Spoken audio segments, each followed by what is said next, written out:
नमस्कार दोस्तों, आपका हमारे YouTube चैनल भक्ति ज्ञान त्योहार में स्वागत है। आज मैं आपको शरद पूर्णिमा की कहानी सुनाने जा रही हूँ। अगर आपको ये कहानी पसंद आई तो कमेंट बॉक्स में लक्ष्मी माता की जय अवश्य लिखिए। अगर आप मेरे चैनल पर नए हैं तो सब्सक्राइब जरूर कीजिए और साथ ही बेल आइकॉन पर क्लिक कीजिए, जिससे हमारे वीडियो के नोटिफिकेशन आपको मिलते रहें। हिंदू धर्म में पूर्णिमा का विशेष महत्व है। साल भर में 12 पूर्णिमा आती हैं। अश्विन माह की पूर्णिमा को सभी पूर्णिमा में सबसे खास माना जाता है। इस पूर्णिमा को कोजागरी पूर्णिमा, रास पूर्णिमा और शरद पूर्णिमा के नाम से जाना जाता है। पुराणों के अनुसार देवी लक्ष्मी इसी पूर्णिमा तिथि को समुद्र मंथन से उत्पन्न हुई थी। इसलिए शरद पूर्णिमा की रात का हिंदू धर्म में अपना विशेष महत्व है।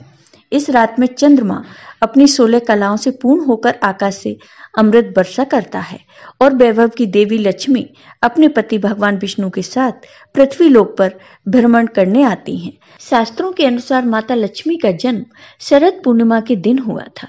इसलिए देश के कई हिस्सों में शरद पूर्णिमा को लक्ष्मी जी का पूजन किया जाता है।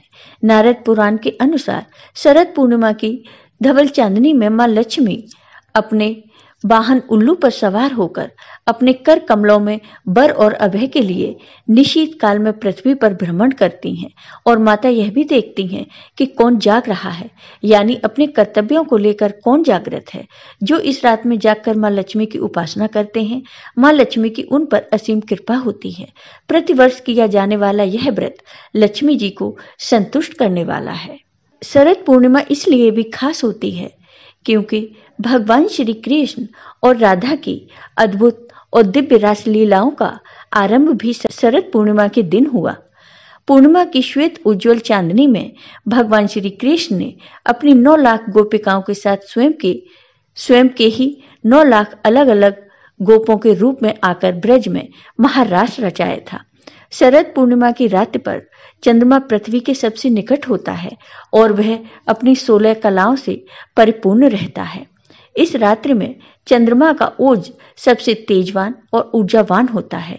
उज्जवल चांदनी में सारा आसमान धुला नजर आता है। हर तरफ चंद्रमा के दूधिया प्रकाश में प्रकृति नहा उठती है। इस बार कई साल बाद शरद पूर्णिमा के दिन चंद्र ग्रहण लगने जा रहा है और इस दिन रात में खीर भी खुले आसमान में रखी जाती है ताकि उसमें चंद्रमा से अमृत वर्षा हो सके। लेकिन इस साल खीर को पूरी रात बाहर न रखें, इससे वह दूषित हो जाएगी। अब सुनिए ये कहानी। किसी गांव में एक साहूकार रहते थे जो व्यापार के मामले में बहुत ही निपुण थे। गांव के सभी लोग साहूकार की बहुत प्रशंसा किया करते थे। उनसे ही व्यापार की सभी वस्तुएं खरीदा करते थे। उन साहूकार की 2 बेटियां थीं। वह अपनी बेटियों से बहुत प्यार करते थे। साहूकार की दोनों बेटियां हर पूर्णिमा को व्रत किया करती थीं। इन दोनों बेटियों में बड़ी बेटी पूर्णिमा का व्रत पूरे विधि विधान से और पूरी श्रद्धा से करती थी। वहीं छोटी बेटी व्रत तो करती थी, लेकिन नियमों का आडंबर मानकर उनको अनदेखा करती थी। विवाह योग्य होने पर साहूकार ने अपनी दोनों बेटियों का विवाह कर दिया। बड़ी बेटी के घर समय पर स्वस्थ संतान का जन्म हुआ। संतान का जन्म छोटी बेटी के घर भी हुआ, लेकिन उसकी संतान पैदा होते ही मर जाती थी। 2-3 बार ऐसा होने पर उसने एक ब्राह्मण को बुलाकर अपनी व्यथा कही और धार्मिक उपाय पूछा। उसकी सारी बात सुनकर और कुछ प्रश्न पूछने के बाद ब्राह्मण ने उससे कहा कि तुम पूर्णिमा का व्रत अधूरा करती हो, इस कारण तुम्हारा व्रत फलित नहीं होता और तुम्हें अधूरे व्रत का दोष लगता है। ब्राह्मण की बात सुनकर छोटी बेटी ने पूर्णिमा व्रत पूरे विधि विधान से करने का निर्णय लिया, लेकिन पूर्णिमा आने से पहले ही उसने एक बेटे को जन्म दिया। जन्म लेते ही बेटे की मृत्यु हो गई। इस पर उसने अपने बेटे के शव को एक पीढ़े पर रख दिया और ऊपर से एक कपड़ा उस पर ढक दिया कि किसी को पता न चले।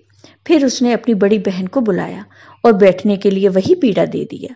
जैसे ही बड़ी बहन उस पीढ़े पर बैठने लगी, उसके लहंगे की किनारी बच्चे को छू गई और वह जीवित होकर तुरंत रोने लगा। इस पर बड़ी बहन पहले तो डर गई और फिर छोटी बहन पर क्रोधित होकर उसे डांटने लगी कि क्या तुम मुझ पर बच्चे की हत्या का दोष और कलंक लगाना चाहती हो? मेरे बैठने से यह बच्चा मर जाता तो।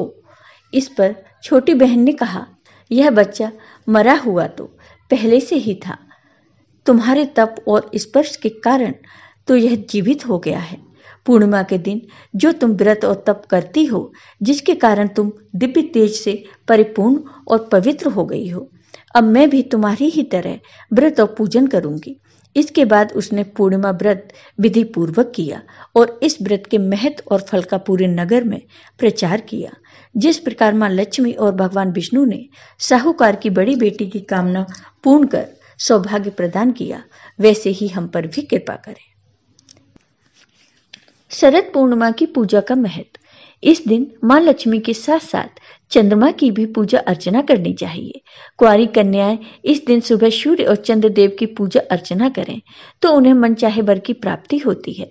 मान्यता है कि जो लोग इस रात लक्ष्मी जी की षोडशोपचार विधि से पूजा करके श्री सूक्त का पाठ, कनक धारा स्तोत्र, विष्णु सहस्त्र नाम का पाठ करते हैं, उनकी कुंडली में धन योग नहीं भी होने पर माता उन्हें धन धान्य से संपन्न करती है। भगवान विष्णु की जय हो, माता लक्ष्मी की।